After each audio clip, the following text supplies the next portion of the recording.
The massive space station called Nexus hung in the void like a metal city. Ships from dozens of worlds docked at its ports. Inside its corridors, aliens of every shape and color moved about their business. Today was different, though.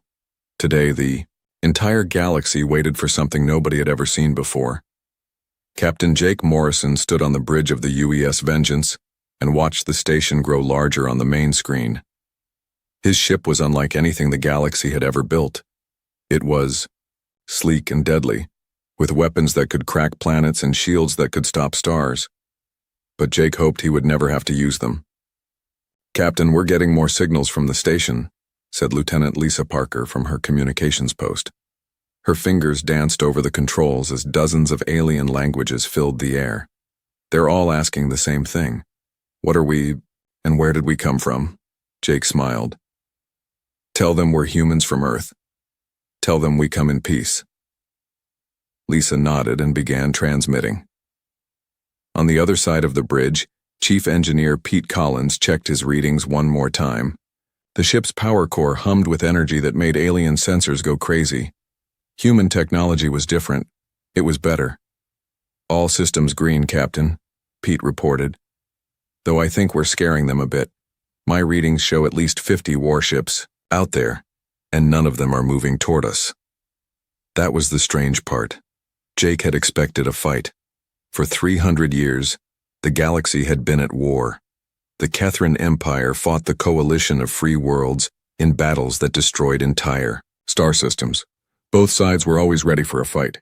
But today, as the human ship approached, everyone just watched. On the station, Admiral Roy Jackson paced in his command center. He led the coalition fleet, 12 of their best ships. Each one could destroy a city. Together, they could level a world. But as he stared at the readings from the human vessel, he felt something he had not felt in years. Fear. "Sir, should we move to intercept?" asked his aide, a young officer whose hands shook as he spoke. Roy shook his head. "No, we wait. That ship, there's something about it. Look at these power readings. Look at the way it moves. We need to be very careful here." 3 docking bays away, War Commander Zethka of the Kethran Empire was having the same thoughts. His people were warriors. They had conquered half the galaxy through strength and violence, but the ship approaching the station made his combat instincts scream warnings. "What do our sensors tell us about their weapons?" he asked his weapons officer. The officer's 4 eyes blinked in confusion. "Sir, we can't tell. The energy signatures are unlike anything in our databases, but the power levels, they're off the charts." Zethka's claws clicked against his command chair. In 3 centuries of war, he had never seen Coalition and Kethran ships stay so perfectly still when faced with an unknown threat. Everyone was waiting. Everyone was afraid. Back on the Vengeance, Jake could see the tension building. Space around Nexus Station was full of warships, but none of them moved.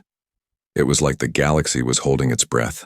"Lisa, are you getting anything from those warships?" he asked. "Lots of chatter, Captain. The Coalition ships are asking their command what to do. The Kethran ships are doing the same, but nobody's powering weapons or moving into attack formation." Jake nodded. This was exactly what Earth's leaders had hoped for. Humanity had spent 50 years watching the galaxy tear itself apart. They had learned about every species, every ship, every weapon. They had taken the best ideas from everyone and made them better, much better. "Commander Walsh, are you ready for first contact?" Jake asked. Amy Walsh stepped forward. She was humanity's best diplomat, trained in dozens of alien languages and customs. Behind her stood Security Chief Nick Turner, a man who looked calm but was ready for anything. "Ready as we'll ever be, Captain," Amy replied. "Though I have to say I've never seen a reception quite like this one." She was right. Usually when ships met in space, there was talking, posturing, sometimes fighting. But today the silence was complete. Dozens of alien crews watched their sensors and waited for the humans to make the first move. Pete Collins ran another check on the ship's systems. Everything was perfect. The gravity lance was powered down, but ready. The shield generators hummed at minimum power. The armor plating could stop anything the galaxy could throw at them. But Jake had given strict orders. They were here to talk, not fight.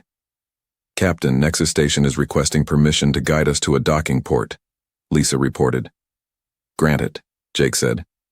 "But Lisa, make sure they know we're peaceful. The last thing we want is some trigger-happy alien starting a fight." As the Vengeance moved toward the station, something amazing happened. The other ships began to follow, not to attack, but to escort. Coalition and Kethran vessels that had been enemies for centuries moved side by side, all watching the human ship. On the station itself, beings from across the galaxy pressed against windows to catch a glimpse of the newcomers. Trade stopped. Meetings ended. Everyone wanted to see the ship that had made the entire galaxy freeze in place. Jake Morrison looked out at the stars and felt the weight of history on his shoulders. Humanity was about to step onto the galactic stage. What happened next would determine the fate of billions of lives across thousands of worlds. The Vengeance docked, with barely a whisper. The galaxy's silence was finally broken by the soft hiss of airlocks connecting. Humanity had arrived and nothing would ever be the same. The airlock opened with a quiet hiss. Commander Amy Walsh stepped through first, her boots clicking on the metal floor of Nexus Station. Behind her came Security Chief Nick Turner and Chief Engineer Pete Collins. They were the first humans to set foot on an alien space station, and everyone knew it. The docking bay was huge, designed to handle ships from dozens of different worlds. But today it was almost empty. Word had spread fast through the station. The humans had arrived, and nobody wanted to be too close. Amy looked around at the strange architecture. The walls curved in ways that hurt to look at, designed by minds that thought differently than humans. Lights flickered in colors that had no names. The air tasted of metal and something else she could not identify. "Welcome to Nexus Station," said a voice behind them. Amy turned to see a tall, thin alien with blue skin and 4 arms. "I am Station Master Veltar.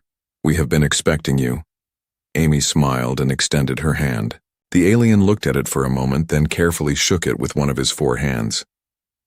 "Thank you for having us. I'm Commander Amy Walsh, representing Earth and humanity." As they walked through the station's corridors, Amy noticed how quiet everything was. Usually Nexus Station was busy with traders, diplomats, and travelers from across the galaxy. Today, aliens pressed against walls to let them pass. Conversations stopped when they appeared. Eyes followed their every move. "Is it always this quiet?" Nick asked, his hand resting near his weapon. "No," Veltar admitted.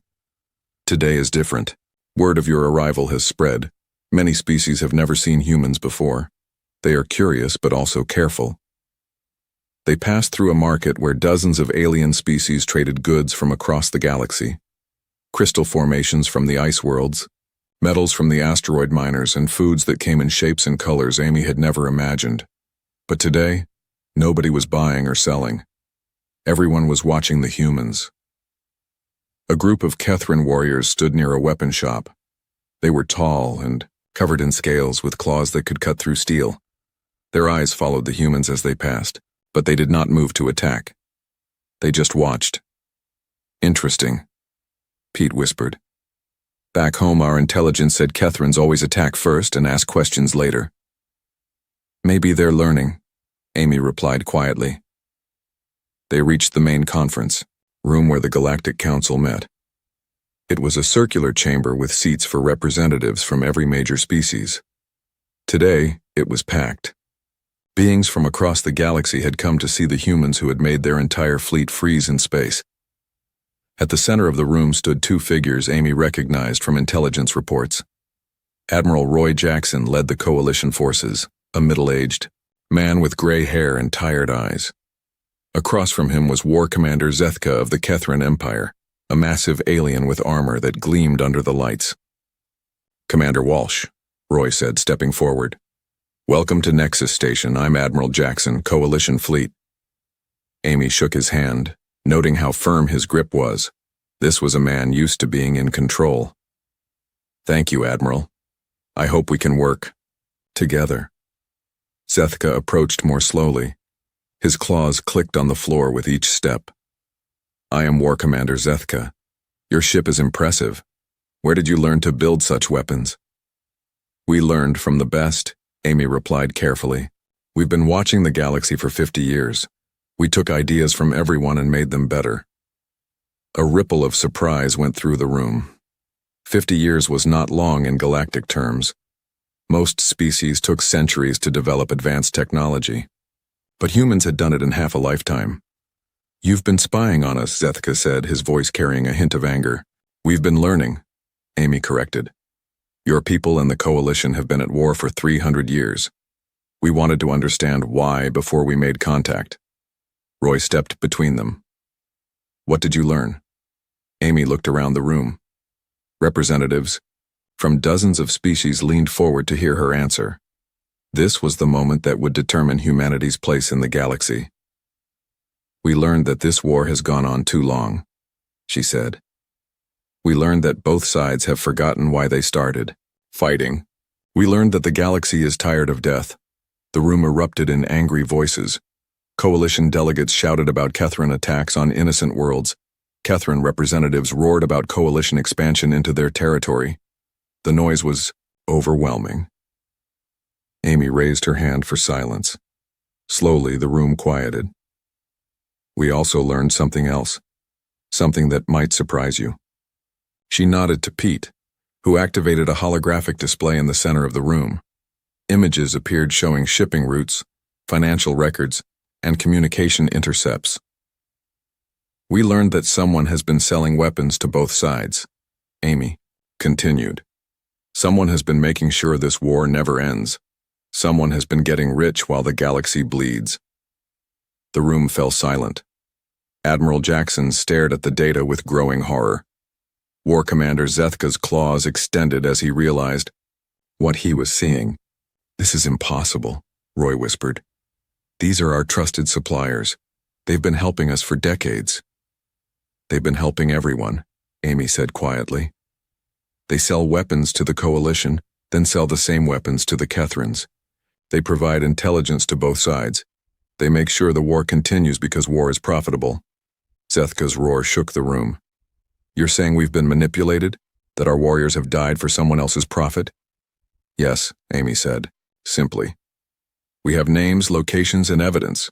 The organization calls itself the Void Syndicate. They've been controlling this war from the beginning. The holographic display shifted to show financial records. Trillions of credits flowing between accounts. Weapons shipments going to both sides. Communications between syndicate leaders talking about extending the conflict. Why should we believe? You? Demanded a Coalition delegate. You could have made this up. Nick Turner stepped forward. Because we don't need to lie, look at our ship. Look at what we've built in 50 years. If we wanted to conquer the galaxy, we would have done it by now. Amy nodded. Humanity doesn't want to rule anyone. We want to help. But first, we need to stop the real enemy. As the evidence sank in, Amy could see the change in the room. Coalition and Kethran delegates were looking at each other differently. The anger was still there, but now it had a new target. What do you propose? Admiral Jackson asked. We work together, Amy said. All of us. Find the syndicate and stop them. Then we can talk about peace. The room buzzed with conversation as species that had been enemies for centuries began to consider working together. Amy smiled. This was just the beginning. The conference room stayed quiet for a long time after Amy finished speaking. Representatives from dozens of worlds stared at the evidence floating in the holographic display. 300 years of war, and it had all been a lie. Admiral Roy Jackson was the first to break the silence. How long have you known about this? We suspected it for 20 years, Amy replied. But we needed proof. Real proof that would convince everyone. War Commander Zethka slammed his clawed fist on the table. My people have died for nothing. Entire fleets destroyed, worlds burned, families torn apart. All for someone else's profit. A Coalition delegate from the water world of Aquis stood up. Her gills fluttered with anger. The Syndicate sold us the weapons we used to defend our colonies. They knew the Kethrans would attack because they told them where to find us. And they sold us the ships we used for those attacks, growled a Kethran captain. They made money from both sides of every battle. Amy watched as the truth sank in. Species that had hated each other for centuries were starting to understand. They had been played, but she knew the hard part was just beginning. "There's more," she said quietly. The room turned to look at her. Pete Collins stepped forward and changed the holographic display. New information appeared, showing recent communications and shipping schedules. "The Syndicate knows we're here," Pete explained. "They know we've exposed them, and they're not going to just disappear quietly." The display showed Syndicate fleets moving toward Nexus Station from 3 different directions. Ships stolen from Coalition and Kethran forces modified with weapons that didn't appear in any official records. "They're coming here?" Roy asked, his face going pale. "They have to," Amy said. "We're the proof that their operation exists.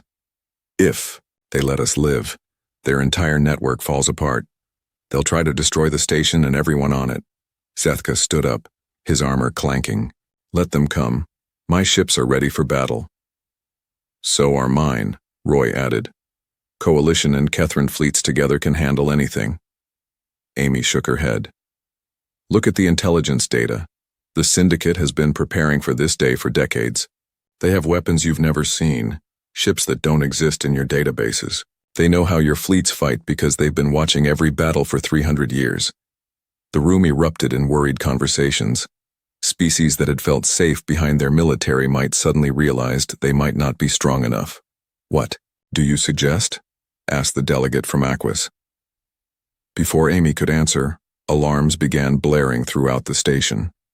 Red lights flashed and automated voices announced in dozens of languages that unidentified ships were approaching. Nick Turner touched his earpiece. "Commander, Captain Morrison reports 3 large fleets moving toward our position.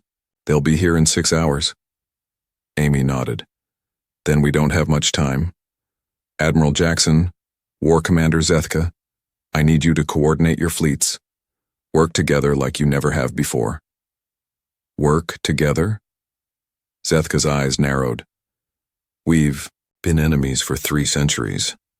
And that's exactly why the Syndicate thinks they can beat you," Amy replied. "They've studied how you fight each other. They don't know how you fight together." Roy stepped forward. "She's right. Our tactics are built around fighting each other. If we combine our strengths..." "Coalition ships are fast and maneuverable," Zethka admitted grudgingly. "Kethran ships have heavy armor and powerful weapons. Together you might have a chance," Amy said. "But it won't be easy. The Syndicate has ships from both your fleets, plus modifications you've never seen." The station shook slightly as docking clamps released. Through the windows they could see Coalition and Kethran ships moving into new formations. For the first time in 300 years they were preparing to fight side by side. "What about Earth's ship?" asked a delegate. "Will you help us fight?" Amy looked around the room. "The UES Vengeance will do what it can, but understand if we reveal all our capabilities today, the galaxy will never be the same. Some secrets can't be taken back." Pete Collins was monitoring his equipment. "Commander, the Syndicate fleets are using some kind of jamming technology. Our long-range communications are being blocked." "They don't want word of this getting out," Amy realized. "If other systems know what's happening here, the Syndicate loses control of the information."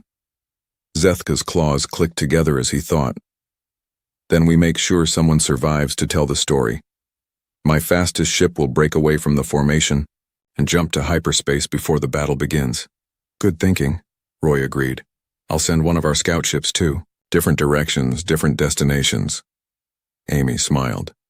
These species were learning to work together faster than she had hoped, but she knew the real test was still coming. "There's something else you should know," she said.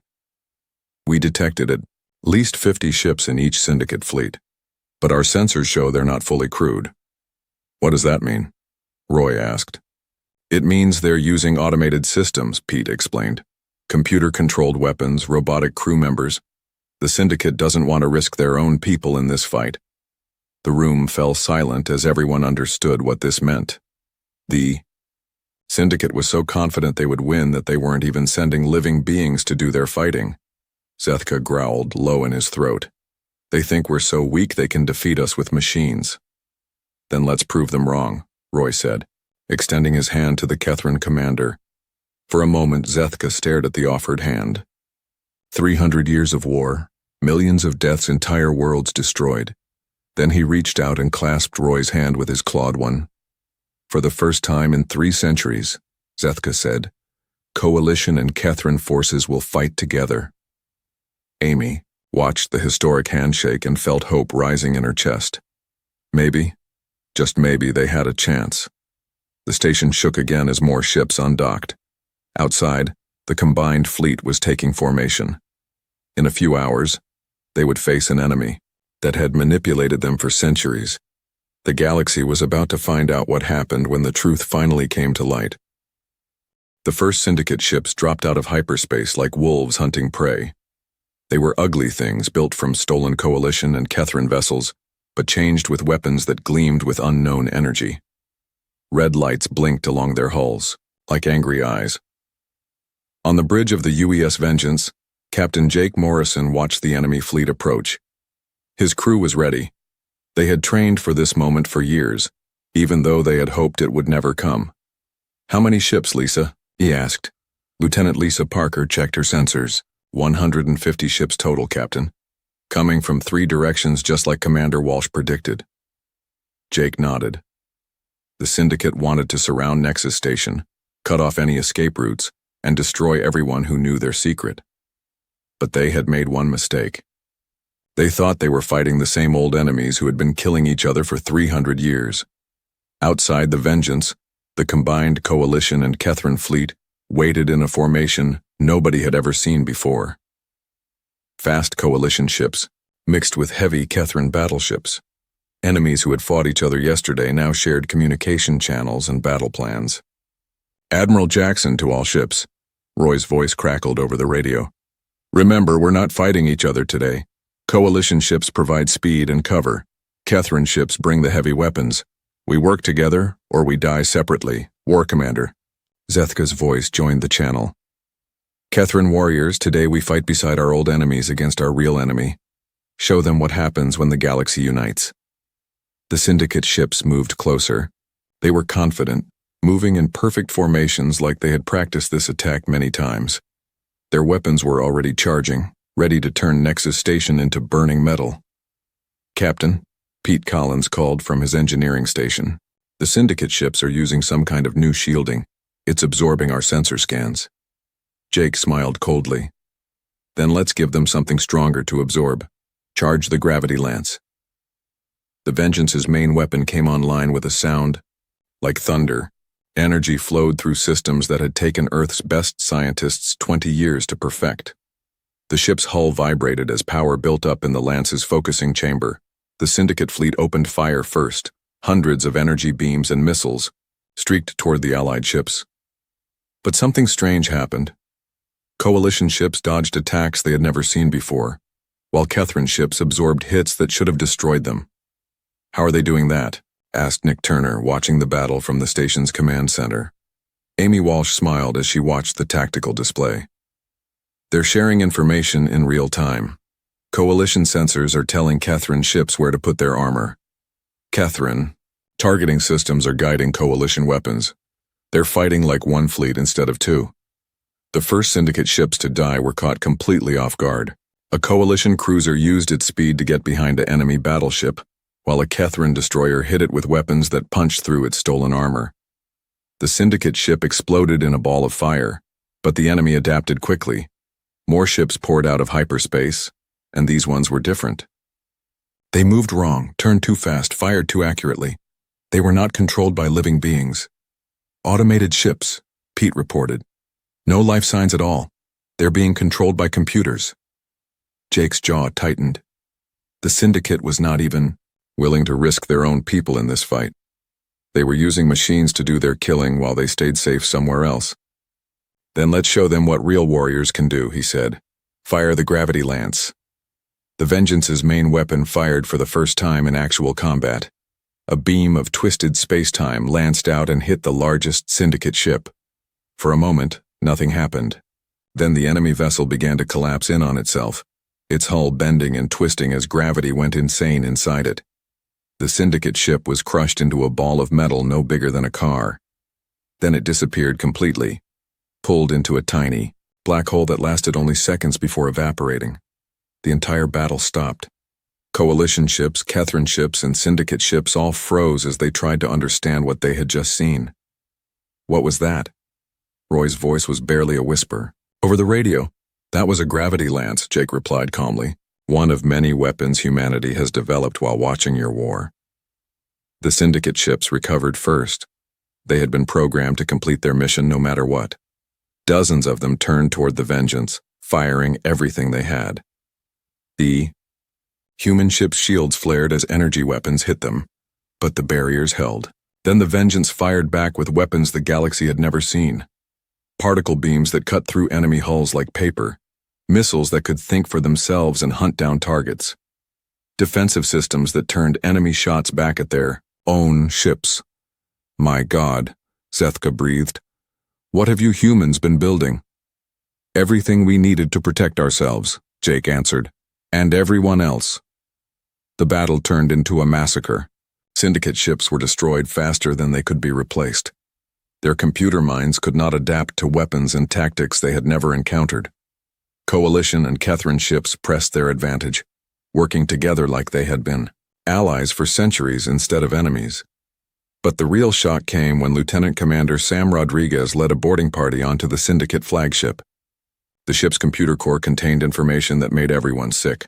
Lists of planets destroyed, populations killed, wars started and ended for profit. The Syndicate had been playing with the galaxy like it was a game. Commander Walsh. Sam's voice came over the radio from inside the enemy ship. You need to see this. The Syndicate's network is bigger than we thought. They have operations in over 1,000 star systems. Amy closed her eyes. The corruption was worse than they had feared. But at least now they knew the truth. The last Syndicate ship was destroyed 3 hours after the battle began. Space around Nexus Station was filled with burning wreckage and the floating remains of a conspiracy that had lasted 3 centuries. As the smoke cleared, Coalition and Catherine ships found themselves flying side by side. Enemies who had killed each other for generations now shared the same victory. The galaxy would never be the same. The conference room on Nexus Station looked different now. Where before there had been empty seats and suspicious glances, now representatives from dozens of worlds sat together. Coalition delegates talked quietly with Catherine officers. Species that had been shooting at each other yesterday were sharing data about Syndicate operations in their home systems. Commander Amy Walsh stood at the center of the room, watching history being made. 3 days had passed since the battle, and the galaxy was still trying to understand what had happened. The Syndicate network is collapsing, reported Admiral Roy Jackson. Our joint task forces have shut down operations in 47 star systems so far. War Commander Zethka nodded in agreement. My people have found Syndicate bases in our territory that we never knew existed. They were selling our own weapons back to us for triple the price. Amy smiled at the cooperation between the two former enemies. What about the peace talks? Both the Coalition Council and the Catherine High Command have agreed to formal negotiations, Roy said. The war is officially over. A cheer went up from the assembled delegates. 300 years of fighting. And it was finally finished, not because one side had won, but because they had discovered their real enemy. Captain Jake Morrison entered the room, followed by Pete Collins and Nick Turner. The human officers had become celebrities throughout the station. Everyone wanted to meet the people who had built weapons that could crush ships into black holes. Captain Morrison called out a delegate from the crystal world of Zephyr. Will Earth be joining the Galactic Council? Jake shook his head politely. Humanity appreciates the offer, but we prefer to remain independent. We'll help where we can, but we won't try to rule anyone. But your technology, insisted a Coalition senator. Your weapons could keep the peace throughout the galaxy. Our weapons could also be used to conquer the galaxy, Amy replied. That's exactly why we won't share them freely. Power like that needs to be used carefully. She activated a holographic display showing Earth's solar system. For 50 years, we've been building ships like the Vengeance. We have a fleet of them now, scattered throughout human space. The room fell silent as they realized what she was saying. Humanity had not just built one supership, they had built many. How many? Zethka asked quietly. Enough, Jake answered. Enough to protect ourselves and our friends. Enough to stop another war like the one you just ended. But not enough to threaten anyone who chooses peace. A young coalition officer raised her hand. What happens now? Without the war, what keeps our species working together? Amy looked around the room at all the different faces. Scales and fur, tentacles and claws, eyes that saw in different colors and minds that thought in different ways. You build something better than war, she said. You build friendship. Pete Collins stepped forward with another display. We'd like to propose something, a joint research station, funded by Coalition and Kethrin governments together. Neutral ground where you're best. Scientists can work on problems that help everyone. What kind of problems? Asked the delegate from Aquis. Clean energy for worlds that are running out of power, Pete explained. Medical technology to cure diseases that affect multiple species. Terraforming techniques to make dead worlds livable again. Instead of building better ways to kill each other, you build better ways to help each other, Amy added. The idea seemed to excite everyone. Scientists and engineers from different species were already talking about projects they could work on together. Who would run this research station? Roy asked. We nominate Dr. Helen Brooks from Earth, Amy said. She spent her career studying how different species can work together. But the real leadership would come from your people. Coalition and Kethrin scientists working as equals. Zethka's claws clicked thoughtfully. A joint command structure. Coalition providing funding and resources. Kethrin's providing security and logistics. And Earth providing neutral oversight, Roy added. To make sure nobody tries to turn the research into weapons, Amy nodded. That's exactly what we had in mind. Over the next few hours, they worked out the details. The research station would be built in neutral space, equally distant from Coalition and Kethrin territory. Scientists from both sides would share their discoveries freely. Earth would provide advisors but would not control the operation. There's one more thing, Jake said as the meeting was winding down. The syndicate may be broken, but there are others out there, groups that profit from chaos and war. Humanity will be watching for them. You're appointing yourselves as galactic peacekeepers? Asked a Kethrin captain. We're volunteering to help keep the peace, Amy corrected. But only when asked, and only when needed. We won't interfere in your internal affairs or tell you how to live your lives. The delegate seemed satisfied with that answer. Nobody wanted another war, but nobody wanted to be controlled either. As the formal meeting ended, smaller groups formed to discuss specific issues. Trade agreements, prisoner exchanges, territorial boundaries that needed to be redrawn. The work of peace was more complicated than the work of war, but it was also more rewarding. Amy walked to one of the station's observation decks and looked out at space. Coalition and Kethrin ships were docked side by side, their crews working together to repair battle damage. In the distance, the UES Vengeance floated alone, its weapons powered down but ready. Nick Turner joined her at the window. Think it will last? The peace, I mean. Nothing lasts forever, Amy replied.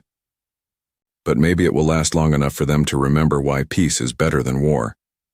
Jake Morrison appeared beside them. New orders from Earth Command.